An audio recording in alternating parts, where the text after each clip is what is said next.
Good evening, everybody. Welcome to the Twinsburg Government Center. Today is Wednesday, November 12th, 2025. And I'd like to call the caucus meeting to order. Shannon, please call the roll. Mr. Post? Here. Mr. Bellin? Here. Mr. Fury? Here. Mrs. Walker? Present. Mr. Barr? Here. Mrs. Labby? Here. Mr. Bonacci? Here. All right, everyone is here. Do we have any presentations this evening? No? Any items for discussion? Sure. I think most of you are aware that there were changes to 147 regarding the fitness and the laptop gift as after 2 terms. Found out that was taken out in the version we passed the last meeting, and law director recommended putting it in council rules as a gift, and we could still pass a resolution for Mr. Barr at the next meeting so that he can receive those things that he's earned over the 2 terms that he served. Also talked about briefly removing the Tax Incentive Review Committee from the list of council assignments in the rules. So if we're going to make a change to the rules, that's in there, and I think that we have to take it out because, again, the law director has informed me that there's no longer a council member that's a voting member on that, and that meeting was done in a finance meeting, and I think that's probably the way we'll move forward.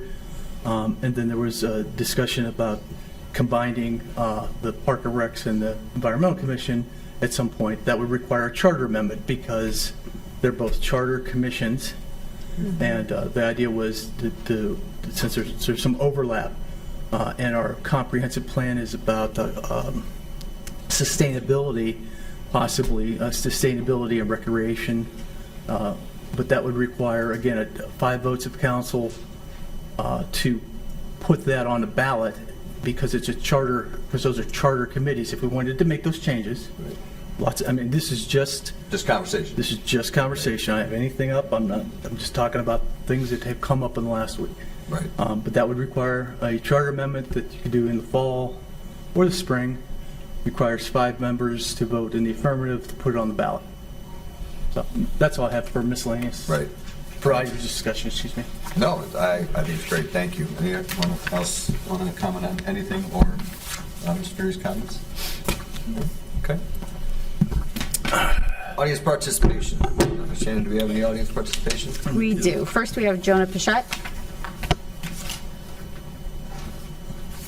Good afternoon, guys. Jonah Pichette, 11146 Heritage Drive.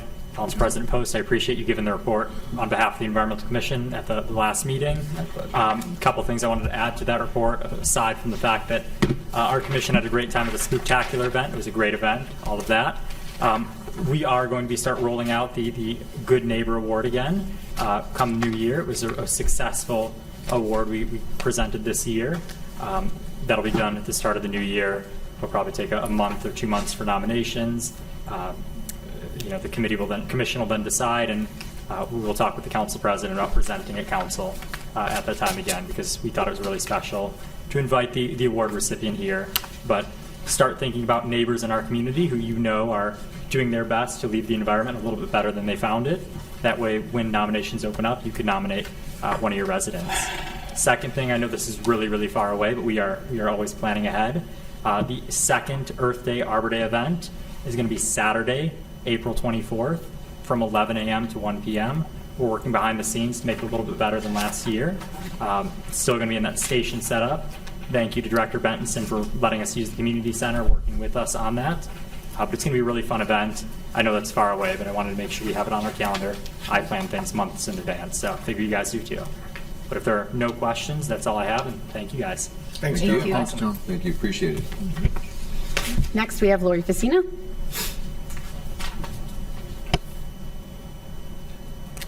Good evening, all. Lori Facina, 2950 Cannon Road. I'm here specifically tonight to talk about Ordinance 84, 2025. I was very concerned to see it come back up so quickly for a 4th reading when there had been some positive discussion at the last meeting that it was brought up on about the fact that it should go to the ballot of the people. So I'm going to quickly go through this because one would hope that everyone sitting up there would know these 2 pieces of paper. but I'm going to read quickly what they are and what they mean to 84-2025. First of all, in the charter, section 7A.01, I know I sound like a broken record, which is sad, to promote the health, safety, morals, convenience, and general welfare of the community, and in order to classify blah, blah, blah, blah. It shall not be effective. I'm going forward. I'm not going to read the whole thing to you. You can find this in your charter on American Legal.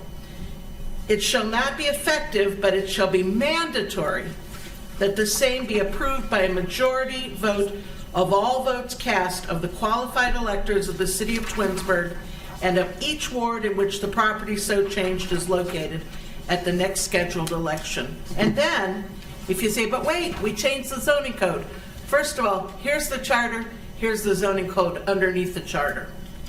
In section 1122.04, titled City Council, it enunciates in bullet point 4, initiate or act upon proposed amendments of the zoning code, and this is important, text, T-E-X-T, any changes you make in this ordinance that are text related or in a zoning map in accordance with section 1124.02, text and map amendments, final action upon proposed zoning amendment shall be taken at or after a public hearing and after an approval by a majority of the electorate, consistent with 7A01 of the Charter of the City of Twinsburg.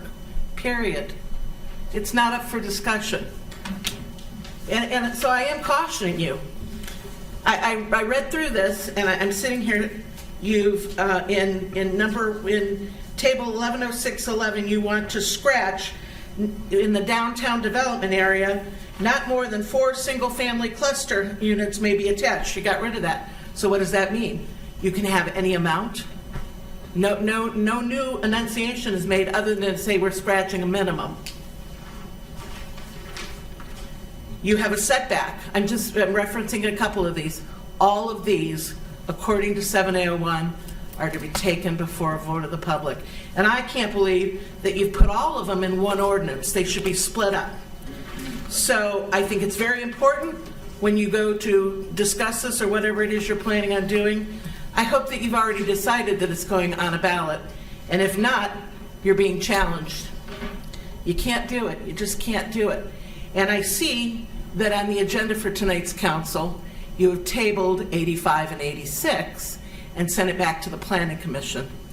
I would urge every one of you that has not watched the August Planning Commission meeting to watch it ad nauseum and listen to the comments made by the city planner. There was a word in there that says creative. When you have a charter, you don't get creative, you follow the law.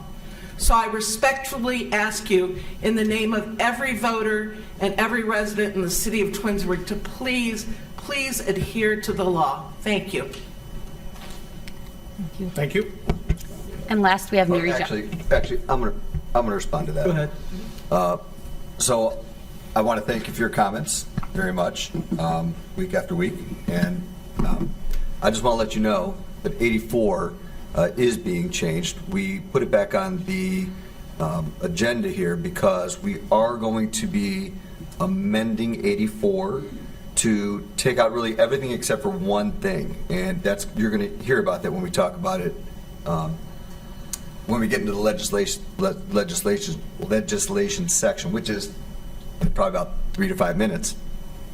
But we are taking everything out for a couple of reasons. Number one, there are more things that want to be added in from the planning from the new, okay? She wants to add more things in. Then we are going to go through and split it up into 2. It's already been decided that we're going to say anything that needs to go to the vote will be in this ordinance, and anything that doesn't goes to this section. Because some things do and some things don't.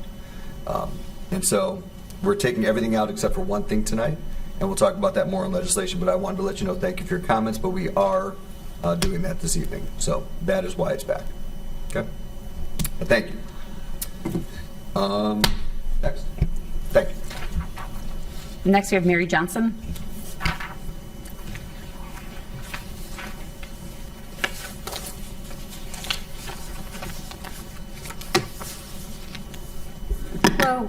I'm Mary Johnson. I live at 2618 Maple Drive, and I'm here to talk about the acquisition by the city of properties on 82.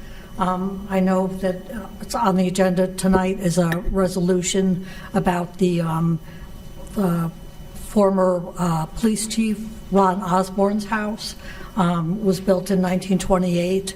Wondering whether this is on the list of historical buildings. We understand that it's slated to be torn down for the city to do something with.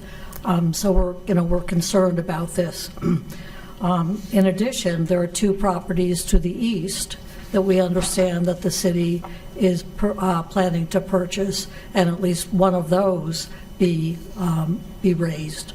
Again, these two houses actually were built in 1918, and we're wondering if these are historic and should be preserved. As one of our neighbors, said recently, how can you have a small town appeal in a place like Twinsburg in the Gateway if you're tearing down the old homes and putting up new construction? Why are we concerned? This is our backyard. Maple Drive backs onto 82. So anything that happens, along there, be it driveways or rubbish bins or whatever, are, potentially, maybe not encroaching, but anyway, that is our backyard. So we'd like you to consider that. Consider it not just for the city, for the people of Twinsburg, but also for the residents of Maple Drive. Thank you. Thank you. Thank you, Mr. Johnson. I've asked the clerk to get us an updated list of the properties that are considered historic within Twinsburg so that you can see what's on the list. I don't recall what's on the list at this point. I know it was looked again at a comprehensive plan, and I know your husband mentioned 2012 and 20. I don't remember the exact dates. It takes a year and a half to do a comprehensive plan. So The original list was done in the early 90s. okay, And I've been here a long time, not that long. hopefully it's been updated since then. But we don't know that. Okay. We don't know where to find a copy. So thank you, Will, for arranging. Shannon's going to work with the economic development group to get that for you, and if I get it, I'll email it to your wife because again I have the contact information. Or we can put it on our bulletin board as well. Okay. Thank you. That's all we have this evening. Okay. Okay, perfect. So that does move us forward to pending legislation, and we will start off with Ordinance 84, 2025. This ordinance had changes to chapters of Part 11 of the codified ordinances regarding planning and zoning. I'm going to be making a motion, as we discussed a little bit a minute ago, to remove all the proposed amendments, with the exception of the amendment proposed in Section 1118.10, which is an amendment that is needed to be adopted before the end of the year to comply with the city's MS4 permit. I know that to do this, you cannot have it on an emergency, and it must go through 3 readings, and that is why we are leaving this on here, and it also needs to be completed by the end of this year. So all the others we can take out, but we're going to leave this on. Mr. Pizzano, will you speak to that one and a little more as to why it needs to stay on there? Sure. So first and foremost, the administration relative to 84, and I would say, I think you hinted at it, Mr. Post, there's some other items that the planning office is considering to propose for future amendments. So the administration decided that these city-initiated amendments that you see in 84, that we would stop on those at this point, regroup, and meet with the city planning office to determine, which amendments they wanted to move forward with, and then obviously we would review them for compliance with the charter, with the 7A01 section about which ones would possibly trigger the need for electorate review and which ones could be passed without that. While that process was going on, we realized that our city engineer, Amy, had a technical change that she had included in that batch, and that's, as you pointed out, it's a stormwater detention, retention, infiltration regulation that is required for us to adopt this language So you have here that it's about infiltration practices with the, quote, most recent Ohio general permit authorization for stormwater discharges associated with construction activity, end quote, that needed to be adopted within the city codes for us to stay current with our MS4 permit, which I believe is the permit that's attached to our, it's our sewer operation within the city, which, as you know, we have a sewage treatment facility. So what we have determined would be the best course of action, and you already hit the nail on the head, that we do have some time constraints. So the best thing to do here would be to seek an amendment to 84 that would strip out all of the, call it, traditional planning and zoning related items that were in there, but retain this one line that was added to a paragraph within the detention retention section, and ask the city council to approve that tonight, so as to have that part go effective before the end of the year so we can stay current with the MS. Perfect. And then, as I mentioned, I kind of wanted to start and end with the same thing. The planning staff is taking, all the things we've heard and, that they've heard at these council meetings, and they're going to package that in with some of the new amendments that they've been playing around with, and we possibly will come back in the future at some point. But as you noted, items that would seek electorate approval or would need electorate approval would be separated out from any of the items. And I've also advised our city planner to begin with future amendments to prepare a charter section 7A01 analysis to be packaged with any proposals, so the planning commission and the council can use that as a starting point for their discussions. So a little bit of format change there that I think is going to be helpful to narrow the conversation moving forward. But for our immediate purposes, I'd like to ask for an amendment that would limit it to just that piece that we just talked about for our MS4 permit. And what we would do there is the legislation itself has already been read 3 times. But once it's read again tonight, an amendment I would ask to be made that would remove essentially everything else but that, and then get a second if that's amenable to the body. And then after that, it would be amended to include just that. And at that point, because it's already passed its 3 readings, it would be actionable for the council to act on. Mr. Post, you already have the language for that? Yes. Okay, thank you. So, I believe that's everything on that. Awesome. Thank you, Mr. Rosanna. I appreciate that recap. Anybody have any questions, Mr. Rosanna? I do. I have one question, sir. So effectively in 84, 2025, we are stripping out everything other than the stormwater detention and retention clause, correct? Correct. Yeah. So that would be it. It's one line relative to infrastructure practices that the city engineer informed the city that needs to be adopted to retain the MS4 permit. Okay. And does that not then need to go to the electorate? No, I don't believe that this reference to state infiltration practices that need to be adhered to would trigger the 7A01 charter section. It's not use. Okay. Okay. I guess my question is, I see that as a change to Chapter 11, which is a change to the zoning code. But I don't think that's what those sections require. And that's, I mentioned we have a format change we're going to use moving forward that I think the charter clearly delineates, the items that do require electorate approval, and I do not believe that adherence to state infiltration practices would trigger things such as a change in the height that's permitted or the uses. Okay, thank you. Thank you. Mr. Post, I have a, Yep. Mr. Nancy. Mr. Pisano and maybe Mrs. Collins. Talk a little about it. The question I have has to do with how our Box app works. So this legislation's been read 4 times. It's shown up in our app several times. Has there been any changes to section 1118.10 in those drafts? And if there are, would it have shown up in the Box app? So, I don't know specifically about how the Box app functions, Right. but I will say that I don't believe it would have been changed yet because it hasn't been amended.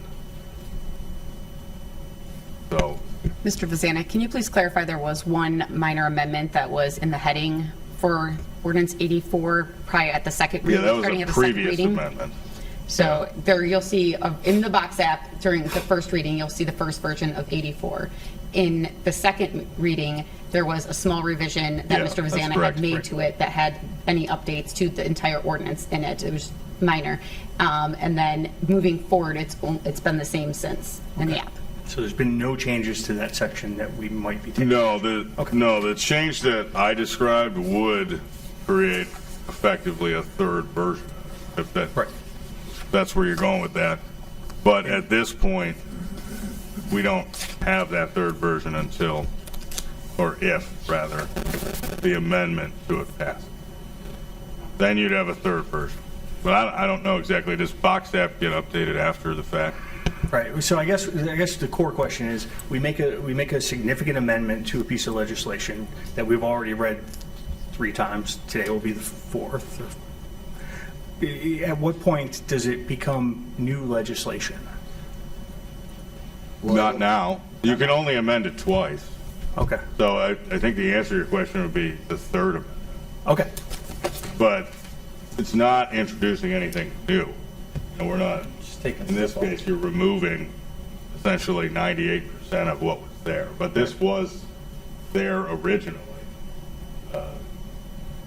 But yeah, you can only do an amendment to an amendment. You can do an amendment to an amendment. So I think that might be the line to stand on that front. At that point, you would have to just say, hey, but if I'm Mr. Bonacci, you'd say, hey, I want to amend this. And at that point, you're either going to take action on the previously amended item, or if you wanted to move into the third, fourth, fifth, you'd have to just restart it.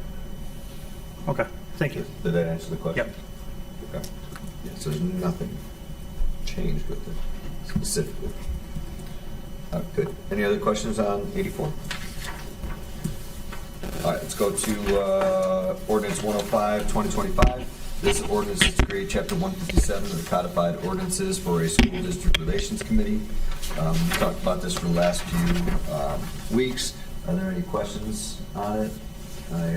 No. I'm hoping to pass this. I'm looking forward to building a better relationship with our school district moving forward. I do have one question, Mr. Yeah. Cook. The way it's set up, it would be 2 meetings per year. Would that Relations Board have the flexibility to meet more frequently than 2?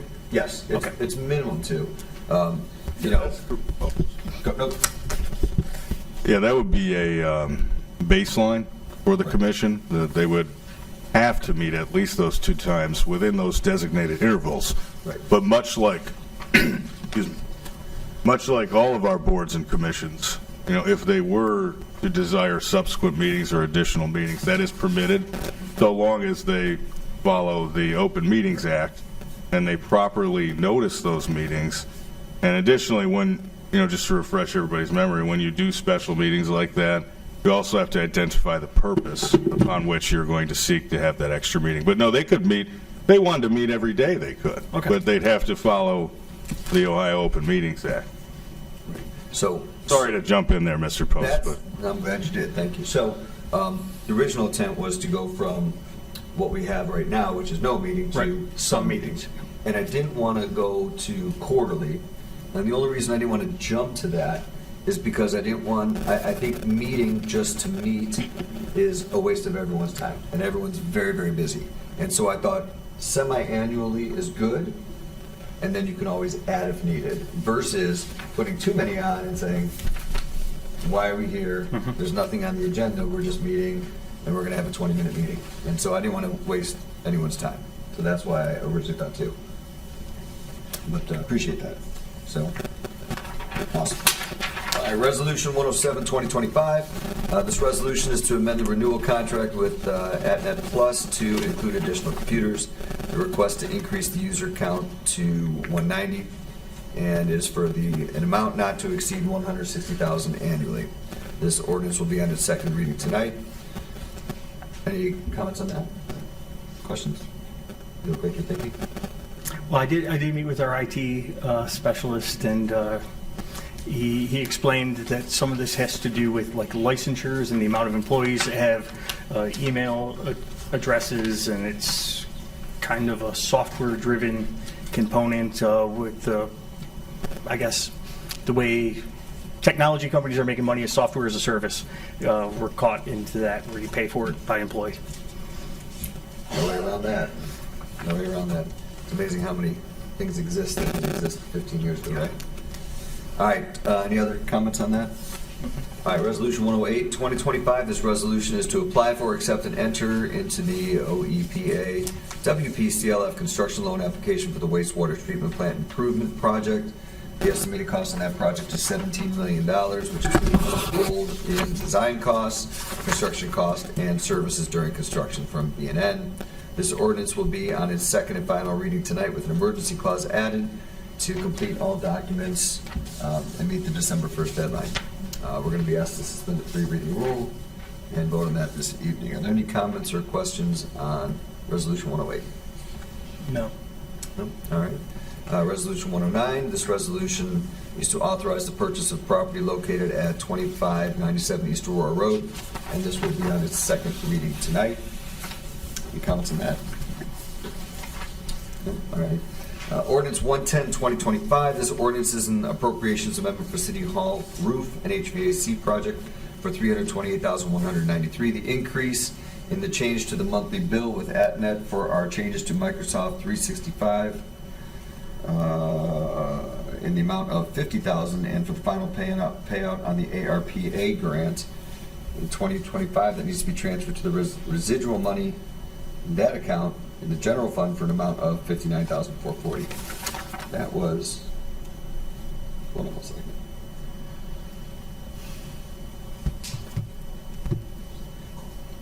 All right, ordinance 110. You're reading above. 109 is the... No, but I'm reading 110 here. All right, so the roof project, the roof project here, I did have a question about the 110, 2025, that roof project. The 328, 193, that sounds like that's just for design, correct? So 328, we're on 110, ordinance 110, City Hall roof and HVAC project, okay? And miscellaneous IT and ARPA transfer. All right, so when I first looked, okay. I need to check something out. So ordinance 110 is for the appropriations amendment. There's 3 different items on there. The first one is for the design for the roof and the HVAC. The second one is for the appropriations amendment to the Information Technology Department for our contract with AtNet. Okay. And the third one is to transfer the residual money in the ARPA fund to the general fund. Okay, gotcha. So this is the transfer, and then later is the resolution to enter the agreement. This is just all about the transfers of the three. Okay, This is just the accounting. gotcha. Yeah, it's Okay, just the different that's why I'm accounts. waiting. For all 3. Yeah, Mr. Post, that, 14 is the resolution. That's why I was like, wait, Yeah, I want to get that's why I was to. confused. Okay. yeah, but you are, I believe you are correct. I wanted to draw council's attention here. So you had mentioned 328, 193. Right. Yeah, that is the dollar amount For 114, the for resolution. resolution 114-2025. So if you look here at the end of your agenda, Yeah. you'll see Yeah. that contract. So that's going to be the Yeah. contractual side of the council authorization, but the other side is going to be with This the is appropriation. The appropriation just- order. Yeah, you know what, moving money. I just got a little confused because I remember seeing that as its own piece of legislation. Yeah. And that's when I saw it all together. I forgot that this was the, so I appreciate that clarification. Thank you. Any other comments on 110? We're being asked to suspend the rules on this tonight and pass it as an emergency. Okay. Ordinance 111, 2025. This ordinance is to change the fire ladder truck advance to a transfer and appropriation. Early in the year, the city decided that we'd like to just purchase the ladder truck ahead of schedule. After reviewing the 5-year capital plans for both departments and analyzing the revenue, it just made sense to pay for the ladder truck outright instead of incurring annual debt, which would further deplete the fund. So seems reasonable.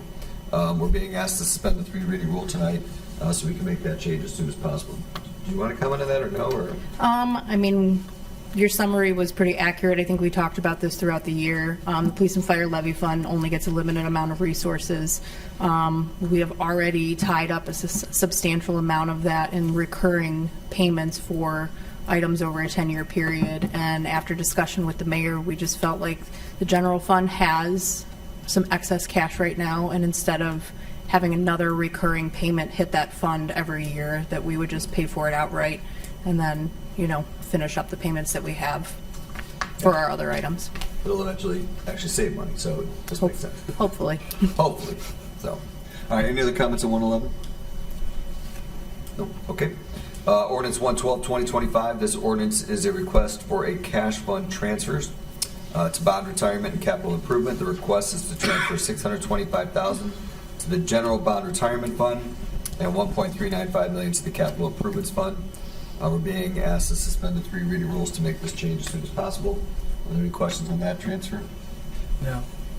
All right, Resolution 113, 2025. This resolution is a renewal of the Summit County Intergovernmental Memorandum of Understanding, the MOU, for the Direct Indictment Program. The Direct Indictment Program takes felony cases directly to the grand jury, bypassing preliminary hearings in municipal court. The agreement will start on January 1st, 2026, and will be on its first reading tonight, but we'll be asked to put it on an emergency on its 3rd and final reading in December, so we can get that started by the January 1st date. Anybody have any comments? Yeah, Mr. Zane, I'd be happy to jump in there. Thank you. Talk about that. So, you did a great job of explaining the essence of the Direct Indictment Program, or as we refer to it as the DIP program. About 2 years ago, we started with this program with the Summit County Prosecutor's Office. And myself, I believe the mayor, our prosecutor, we met with officials from Prosecutor Kolkovich's office, and we began a good discussion that turned into being a member community of the DIP program. So what is DIP? Well, you talked about, what the function of it is, but I would say one of the things that I've really enjoyed, at least from my office in the police department, is it creates communication on our more serious crimes within the community, our felony crimes, right out of the gate between our detective bureau and the county prosecutors. And it bypasses the old process where we would have communications that then would lead to the Stowe Municipal Court, where you'd have preliminary hearings possibly on your various felony matters. Here it goes directly to the county prosecutors. They're working hand in hand from day one with our investigators on what evidence needs to be gathered, sought for, to establish whether or not, X individual did or did not commit X crime. Now, what does that actually mean for us from a financial standpoint? So in the past, at least the first year and a half, 2 years of this program, will be completing 2 years actually at the end of this year. We were on a flat rate model. The flat rate model, I believe, is $2,000 a quarter for us to do this.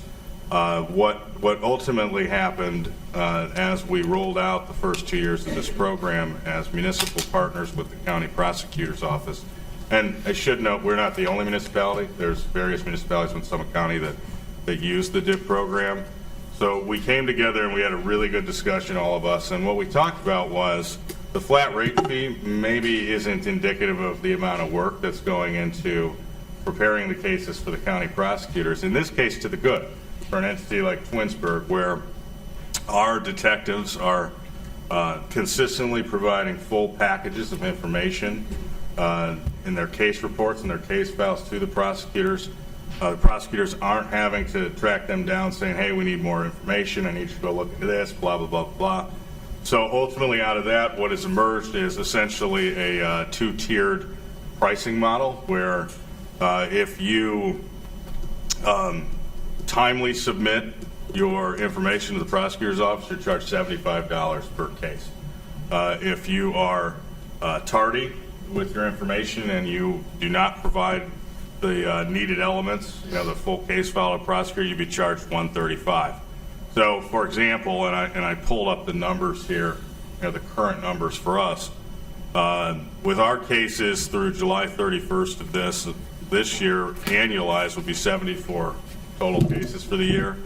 At the $75 rate, that'd be $5,550 for the year that we would be charged under this new model that this contract here that's being brought to you tonight would authorize, versus the old model where we would just pay a flat $8,000 a year. So here, we're getting the benefit of reduced costs because of the good, hard work of our police detective department. And that's the fundamental change. So the previous MOU that we had authorized with council and with the city, it was that flat rate cost. Here, we're just going to be billed quarterly based on the $75 a case. Was that 5550 year to date from January to July 31st, or was that year to year? It was we've had 43 through July 31st. That we annualized to 74 for the year. I see. So you just took that and just turned it into a. It made it sound like it was only 75 through July. So I missed. Oh no, my maybe I apologies. misunderstood because I was like 5550 through July sounds like it's going to be more than 8,000. But Yeah, I no, appreciate that yeah. clarification. You're the math guy, so thanks just for catching sometimes that. I clock out at 3 o'clock. So. But yeah, no, 43 through July 31st, 74 annualized, 100% at that 75 case cost, put us at $5,550. That makes more sense. So it's going to be, that's awesome. Yeah, I appreciate this change because it is a financial incentive that rewards us, but also reflects the hard work of our detective bureau. And to just draw a finer point on that, using these numbers with this year, we've paid $6,000 through the first 3 quarters at $2,000 a quarter. Here, under this new model, we would be saving obviously $2,500 for the year that we otherwise, under the original model that we started last year, would be on. Seems like a win. Thank you for that clarification. I appreciate it. Any other questions? No, and I wanted to add, as we discussed, Matt, that the other one ended in 2024. Correct. So this is, they're a little late in getting it to us, Yeah, to say the least. I think the county spent a lot of time coming up Yeah. with the new model, and we were billed pretty late here. This last, we got a $6,000 bill for the first 3 quarters of 2025. So we paid it though, I believe. Yeah, That would be a question for our finance director. So for clarification, we pay our bills here at the city. Correct. Okay, that's good to know. At least the ones I know about. Right. It's good. It's good to pay our bills. Yeah.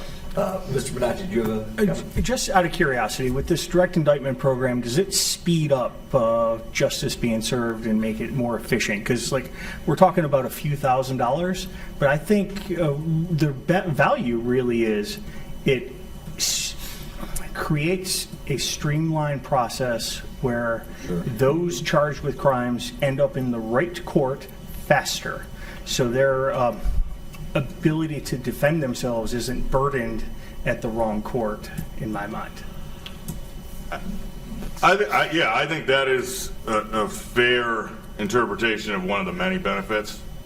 I tie, and this might be what I think what you're saying to a certain extent, I've really appreciated the fact that it's putting, if our police detectives are identifying a certain set of facts and the evidence and reviewing the law, I like that they're from day one reviewing that with the entity that would prosecute the case. So under the old model, you'd go to your local misdemeanor prosecutor, the member of my office, and say, hey, here's what we got. We made the arrest. We want to take them in for a preliminary hearing where a judge is going to review essentially a mini little trial. The judge is going to decide whether or not there's cause to bind it over and pass the case to the county prosecutor at that point, where then you're going to kind of go back through it all over again. Right. Here, I really have always appreciated from the first time Elliot's office reached out to me and, talking to Prosecutor Kolkovich and his staff, I really like the idea that we're cutting out that part of it. Right. And we're going directly to the entity in the state of Ohio, here, the county prosecutor's office, who is charged with the responsibility of defending the residents of Ohio and the visitors of Ohio from people that commit felonies. And I can't imagine it doesn't eliminate, issues that there may be some extraneous type investigations that happen, because here you're going right to the people that are going to take the case to the judge.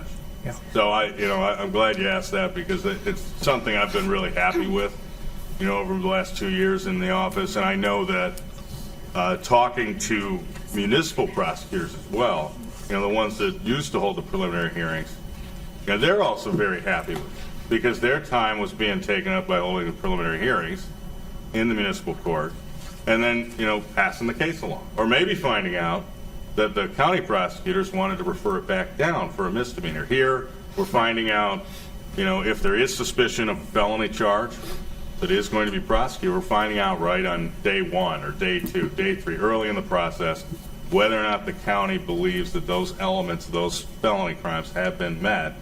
And if not, they're going to tell our detectives immediately, and then we can take it in my office and review it and prosecute it as a misdemeanor if that's a better fit. So I think at the end of the day, I don't know if it technically speeds things up, but I do believe it definitely improves accuracy, and it's really something that seems to be the proper flow, Right. when we are investigating crimes, and then considering which ones we want to move to the prosecution. Yeah. But yeah, great question. Awesome. Anything else on number 13? All right, that brings us to Resolution 114-2025. This resolution is to enter into an agreement with Construction Resources, Inc. for the preparation of plans and construction documents.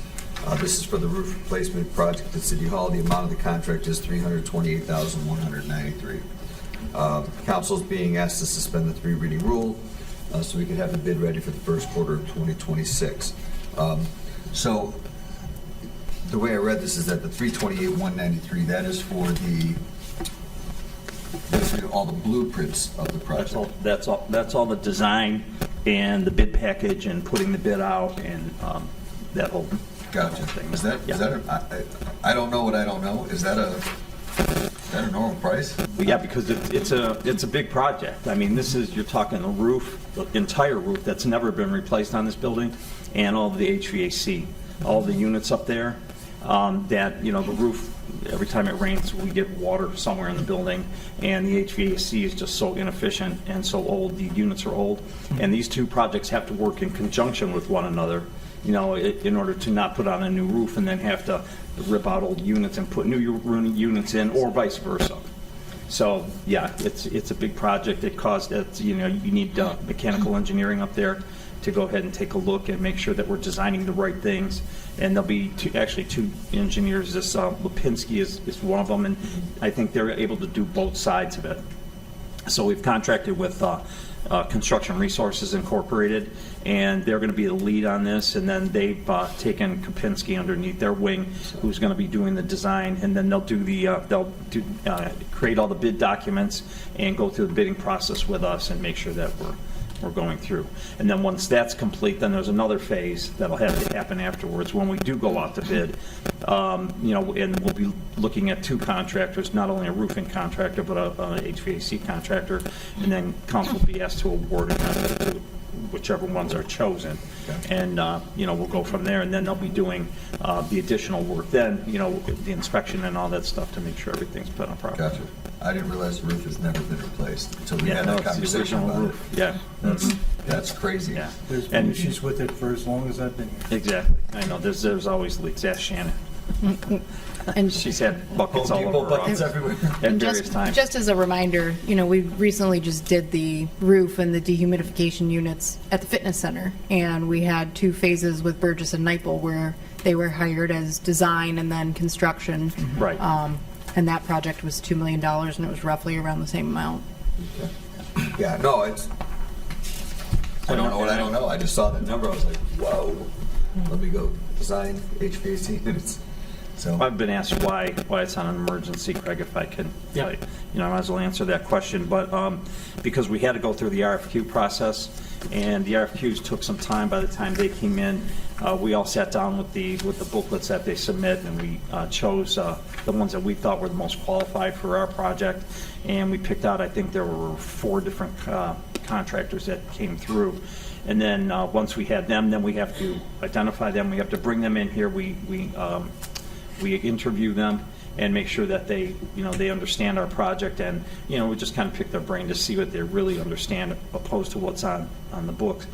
And then when the quote came in, truthfully, I wasn't happy with, there were several numbers. If I think it's on this legislation, you'll see there's $97,000 on there, there's $1.5 million, there's $328,000. I wasn't happy because this was supposed to go on the agenda at the last meeting.